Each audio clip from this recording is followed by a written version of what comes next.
నా పేరు బాల్య పూలమ్మ. నా భర్త బాల్య కుమరయ్య.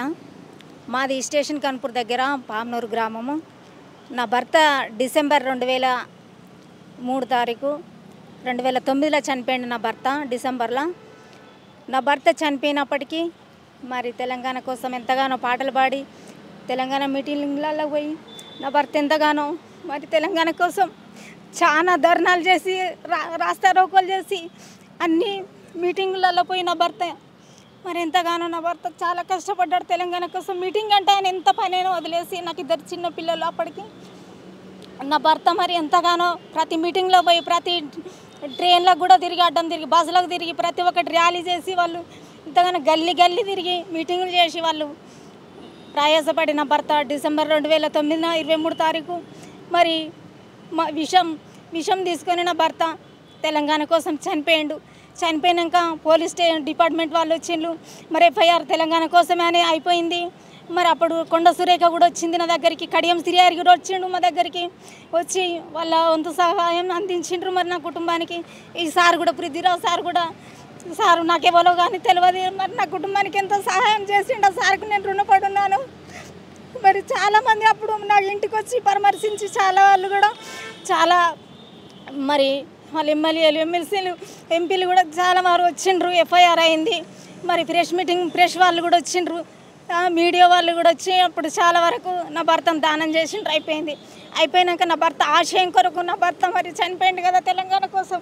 నా పిల్లలకు మరి తెలంగాణ వస్తే మరి ఏమన్నా న్యాయం జరుగుతుందేమో, నా చిన్న పిల్లలకు మన కొడుకులను చదివిస్తారేమో, నాకు ఏమన్నా సహాయం చేస్తారు కావచ్చు.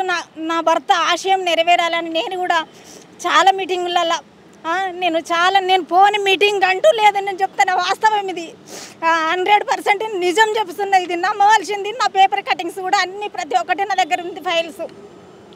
నేను మరి ఎంతగానో నేను బంజారాస్ పోలీస్ స్టేషన్లో కూడా రేణుకా చౌదరి మామర వీళ్ళ కుటుంబాలను అవమానిస్తే మరి ఆమె మీది మేము ధర్నా చేసినప్పుడు మేము అరెస్ట్ అయినాం బంజారాస్ పోలీస్ స్టేషన్లో. ఫైల్ కూడా నా దగ్గర ఉంది. మరి నేను ఎంతగానో నేను మాట్లాడని న్యూస్ లేదు, నేను మాట్లాడని ప్రెస్ మీటింగ్ లేదు, నేను మాట్లాడని టీవీ ఛానల్ కూడా లేదు అప్పటికి. ఇప్పటికి ప్రతి ఒక్కటి నా దగ్గర ఫైల్స్ ఉంది, నేను చూపెడతాను. మరి నా భర్త చనిపోయినప్పటికీ తన ఆశయం కొరకు తెలంగాణ రావాలి, నా తెలంగాణ వస్తే కూడా విద్యార్థులకు నా ప్రతి ఒక్క కుటుంబానికి ప్రతి ఒక్క కుటుంబంలో ఉన్న యవనస్తులకు కూడా ఉద్యోగాలు వస్తే నా తెలంగాణ బాగుపడుతుంది, నా తెలంగాణ డెవలప్ అవుతుందని అనేక రాష్ట్రాలు మరి దేశాలు బాగుపడతాను. మా తెలంగాణ వస్తే బాగుపడుతుందేమో అని నేను ఆంధ్ర రాష్ట్రం పోవాలి, తెలంగాణ రాష్ట్రం రావాలి, నా భర్త ఆశయం నెరవేరాలి. నేను కూడా ఎక్కడికైనా సిద్ధంగా నా పిల్లల్ని పట్టుకొని నా చిన్న కొడుకుని పట్టుకొని నేను ఢిల్లీ దాకా కూడా వెళ్ళడం జరిగింది. పట్యాల కోట్ల మరి సోనియా గాంధీ కూడా అప్పుడు ఆంధ్ర ప్రభుత్వం కాబట్టి అప్పుడు కేసు వేయడం జరిగింది పట్యాల కోట్ల. మరి మా సోనియా గాంధీ మా తెలంగాణ ఇస్తావా ఇయ్యవా, లేకుంటే తెలంగాణ ఇవ్వకుంటే మాత్రము మరి నువ్వు ఎంతగానో మమ్మల్ని ఇబ్బంది పెడతావు, మా ఉసురు దాకుతుంది, ఇంకెంతమంది చదివిస్తావని నేను అక్కడ ఫస్ట్ ఫైల్ మీద సంతకం నాదే ఉంటుంది పట్యాల కోట్ల కేసులో. అక్కడికి 12 మందిని పోయి మరి ఢిల్లీలో సోనియా గాంధీ మీద కేసు వేయడం జరిగింది. ఆ పేపర్ కటింగ్స్ కూడా నా దగ్గర ఉంది, ఫైల్ మొత్తం ఉంది అది. మరి వేసినాము. నేను గల్లీలో పెట్టి తెలంగాణ వచ్చి అంతవరకు 2000 డిసెంబర్ 9 నుంచి ఇప్పటి వరకు నేను మాట్లాడుతూనే ఉన్న న్యూసులల్లో. మరి కేసీఆర్ కూడా మాకు కొన్ని కుటుంబాలకు ఇచ్చిండు, కొందరిని పక్కకు పెట్టేసిండు, ఆయన చేతులు దులుపుకున్నాడు, మా ఉసురు దాకా ఆయన పోయిండు, అయిపోయింది. మరి ఇప్పుడు కూడా మేము గల్లీ తిరిగి మరి ఇప్పుడు మీరు మాకు మాట ఇచ్చిండ్రు.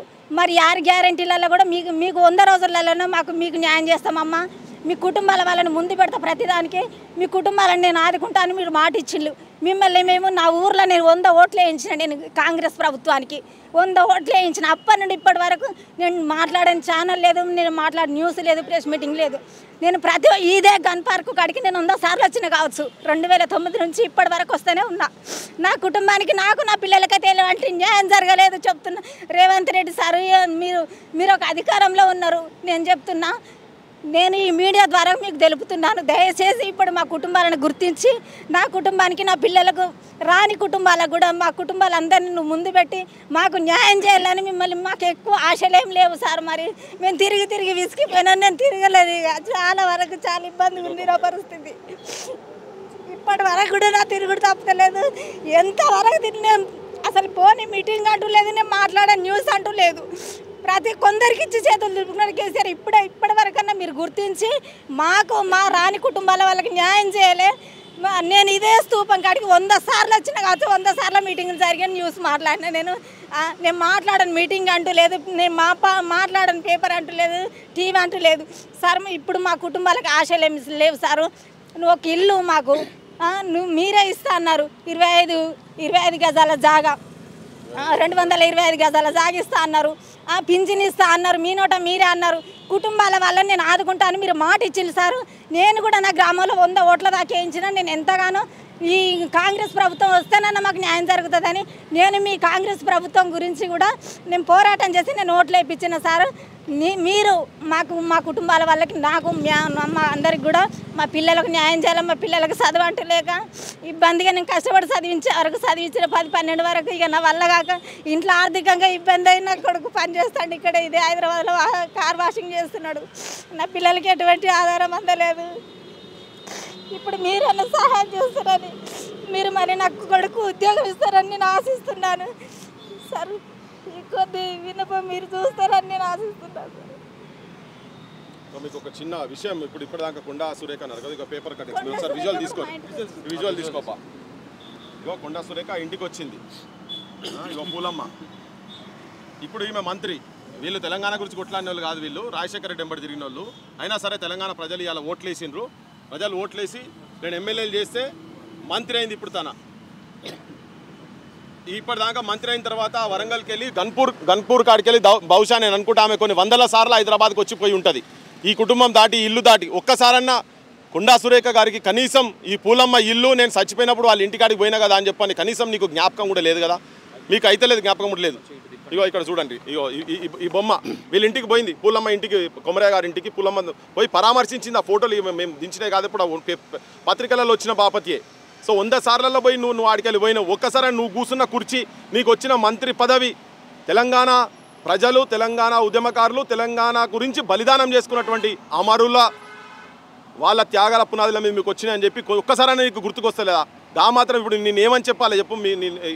ఏమని ఈమె కావచ్చు, ఈవెన్ ఆ జిల్లాలో ఉన్నటువంటి ఇంకో మంత్రి, 2 ఆడోళ్ళు ఉన్నారు. ఈ ఏడుపులు మీకు ఇప్పటికన్నా కానీ ఈ ఏడుపులు మీకు కనువిప్పు కలగాలని చెప్పి మీకు విజ్ఞప్తి చేస్తున్నాం. ఎందుకంటే లేకుండా మాత్రం ఊకునే సమస్యనే లేదు.